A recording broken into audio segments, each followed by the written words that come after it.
So, welcome back. Yesterday afternoon, Agent Wojnarowski dropped a Woj bomb about the Lakers' pursuit of Tyronn Lue to fill their head coaching vacancy. Woj reported that the talks had hit an impasse due to the sticking points in the contract and who Ty would have on his coaching staff.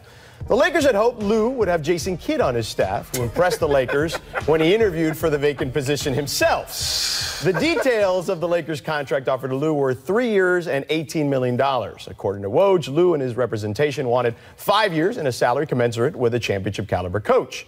Later, Ramona Shelburne reported on Twitter that a league source said that Lue was insulted that his contract was lined up with LeBron's current deal. It's as if the Lakers pretty much only saw him as the coach of LeBron and really not the coach of the Lakers moving forward. Ramona added, it appeared that Lakers general manager Rob Pelinka never expected negotiations to fall apart. He's an idiot. As they did, because Lue didn't have other offers. An example of him not being an idiot.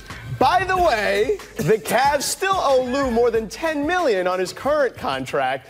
And, of course, accepting a less than market value deal from the Lakers could ultimately cost him a lot of money. So, whether he had other offers or not, Lue could just hang out on the beach and collect his money from Dan Gilbert for a few more years. This sounds like a case of a novice front office executive again believing he had more leverage than he actually had. Again. Reality is, like LeBron last offseason, Ty Lue has the leverage here. And the Lakers need him more than he needs the Lakers. A gamble, negligence, or both by Rob Pelinka looks like it may have cost him one of the guys who coached LeBron to a championship and a guy they could have had as their head coach, which opens the door for a lot of questions surrounding the Lakers front office and their current dysfunction. So it's time for too many questions, guys. You ready? I mean, clearly y'all are ready. Oh, my goodness. So let's get to it. First up, what was the bigger issue in the Lakers' talks with Lue?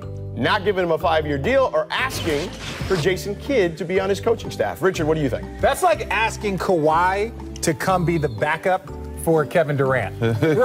It's like, wait, no. They're both head coaches. They both are making money, and they both want the job. Why would you get your successor to be your assistant coach? You know, and again, not just inadvertently. I'm not saying Jason Kidd would, but you know the potential for backstabbing that would go on there at that franchise? Well, and let's face it, Ty Lue's been in that situation. He replaced David Blatt. He interviewed for the Cleveland job, and then Blatt gets let go, and then Ty was elevated. There was always kind of that feeling that Ty could be the guy. He ain't gonna hire somebody. You can't have two dominant personalities like that working, a coach, a head coach, and assistant coach. That was the best way of saying, okay, T. Lue, we know how the situation is. We know how to push you away. We know how to not make this negotiation work. We're going to want J. Kidd to be your assistant coach. It's over.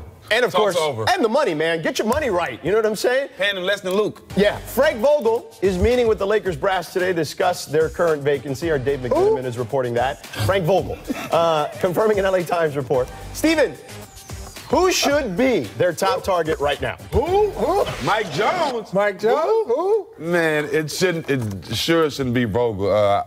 Juwan Howard, maybe. Jason Kidd, maybe. Ty Lue, maybe. But I don't understand. Vogel did coach to a couple conference finals with the Pacers. I'm not saying Vogel can't coach, right? He can't coach LeBron. Right, that's different. Well, and this is the thing. And you can see from the contract, they're in a weird spot where they don't know if they just want someone for LeBron's era or they want to go get the best possible coach. But please don't tell me that, like, after all of these coaching things have all like, hey, Vogel's our guy. No, Vogel's available. That's all it is. And I'm not saying Vogel can't coach. I'm not saying he's not good. I'm not saying any of that stuff. But come on. He can't coach LeBron. No, I don't think LeBron would have that kind of respect for him. I don't believe that. And again, I do think he's a good coach. Again, he got the Pacers to 2 Eastern Conference Finals back-to-back, so he can coach. I don't think there's any doubt about that. Right. All right, we all remember Magic's shocking resignation back on April 9th. Richard, did Magic see the dysfunction coming?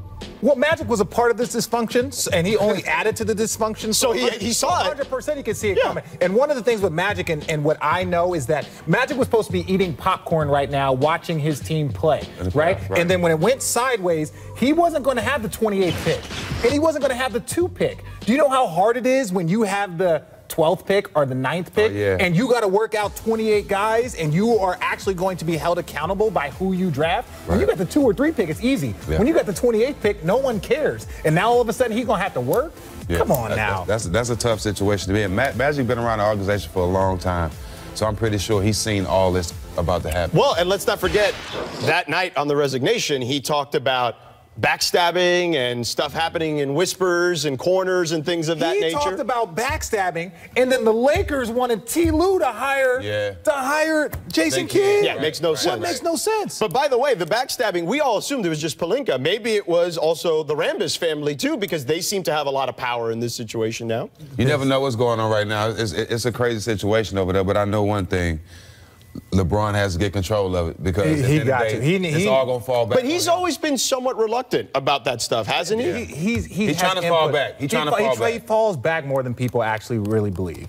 All right, let's get to the next question. Richard, speaking of LeBron, how should he feel right now, and what, if anything, can he do? He should feel disgusted. He should feel disgusted. And look, people can say whatever they want about Cleveland. Oh, he should have never left Cleveland. They let go of David Griffin.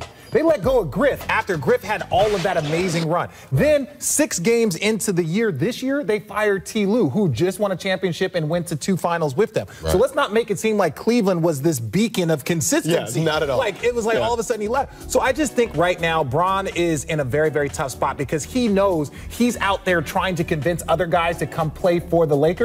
Meanwhile, the Lakers can't even get their stuff together. Yeah, everybody, it looks like everybody's panicking.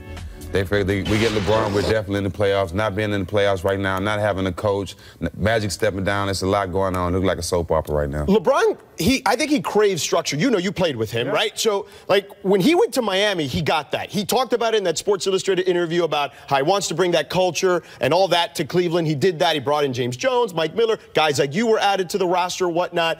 This place now, I mean, for as dysfunctional at times as the situation was with Dan Gilbert, it was nowhere near what it is right now, Richard. No, well, look, and when you're an owner of a team, you're going to do it for 30 years. Look, you know, Buss was one of the great owners in all of professional sports. Dr. Buss. Dr. Buss. He was up there with, you know, Steinbrenner. Like, he was a great, great owner.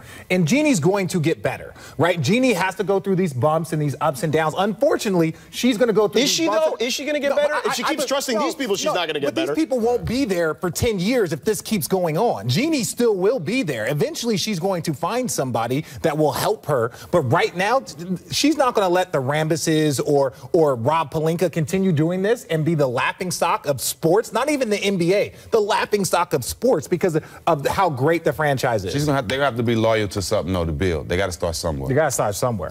All right, up next, we head back to Boston to discuss what the Celtics' first priority for this offseason will be and, of course, where Kyrie could go. Keep it locked to The Jump.